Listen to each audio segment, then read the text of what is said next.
ang kasaysayan ng lungsod ng Sambuan. Handa na ba kayo? Tara, samahan niyo ako! Ang bayan ng Sambuan ay isang ikalimang klaseng bayan sa lalawigan ng Cebu, Pilipinas. Ang parokya ni St. Michael the Archangel Church sa Sambuan ay bahagi ng parokya ng Tanhay Negros Oriental noong 1780. Ito ay naging hiwalay na parokya noong Nobyembre 3, 1784. Ang simbahan ay itinayo sa panahon na panunungkulan ni Father Romualdo Avila noong 1842. Ang Kampantaryo de Antigua sa Sambuan ay itinayo ng mga Espanyol noong 1878 bilang batayan at obserbatoryo kung saan matatanaw ang kipot ng Tanyon. Sa elevation na 200 feet above sea level, nagbibigay ito ng magandang view ng mga nakapalibot na lugar kabilang na ang isla ng Negros sa kabilang dagat. Mapupuntahan ito mula sa highway sa pamamagitan ng pag-akyat ng 147 step sa Escala de Jacob, isang hagdanan na gawa sa mga bato. Ito ay matatagpuan malapit lamang sa St. Michael the Archangel Parish Church at ang upuan ng pamahalaan ng Sambuan o Municipal Hall.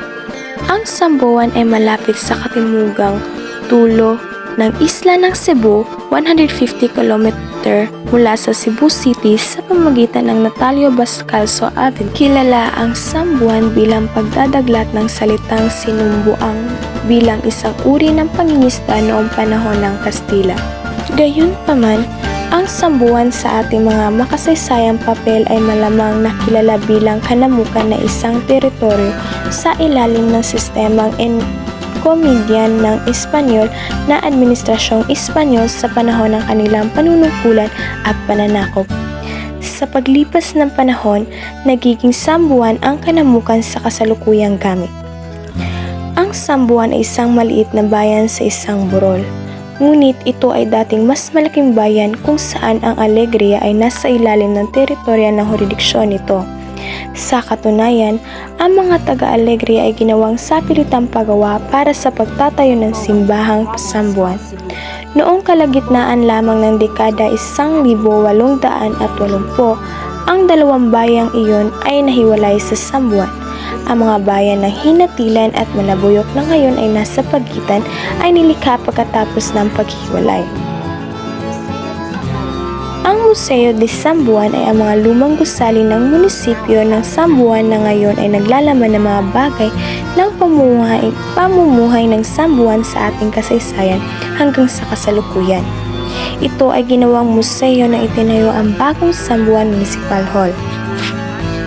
Ang Museo de Sambuan ay isang dalawang palapag na museo sa gitna ng bayan na mayaman sa kasaysayan at nagpapakita ng mga relikya at artifact na itinayo noong bago pa ang panahon ng kolonyal ng Espanya. Pagkatapos ay ginawa itong kasalukuyang museo pagkatapos itayo ang bagong municipal hall sa tabi nito.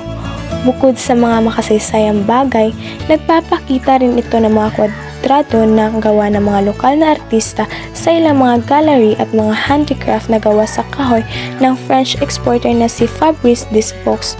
Ito ay pinasinayaan bilang isang museo sa panahon ng Fiesta ng Bayan noong 2010. Ang San Sebastian Stone Walls ay mga lumang estrukturang bato malapit sa San Sebastian Parish Church.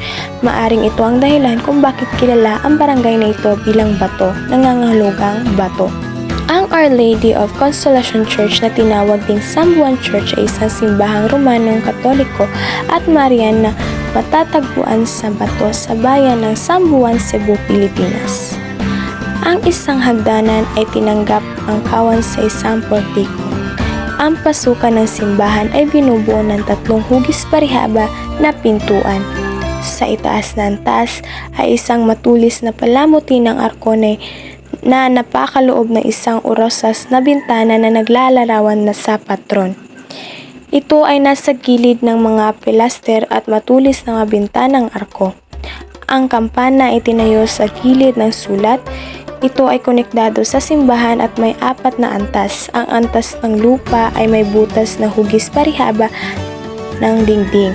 Ang susunod na 2 ay may mga matutulis na bintanang arko at ang pinakaibabaw ay may mga rectilinear openings.